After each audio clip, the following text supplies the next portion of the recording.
So yung Macau government, binabayaran nila yung foreigners. I think, I'm not sure kung may Pilipino diyan na linis ng tubig dito. So mostly yung basura, yan pinipick up nila. So palagay mo sa Pilipinas gagawin ba yan ng gobyerno? Magsayang ba sila ng panahon sa ganyan? Babayaran siguro mga 1,000 USD ang monthly ng mga yan sa trabaho nila. So ayan sila guys, iba-ibang lahi yan siguro. Kasi yung friend kong Indian, sabi niya may kaibigan niya daw sa trabaho niya.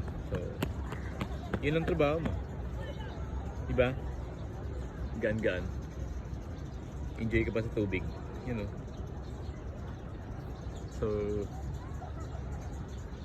anyway, I don't think magbabayad ang gobyerno sa ganyan para linisin yung Manila Bay. Ganitong gagawin.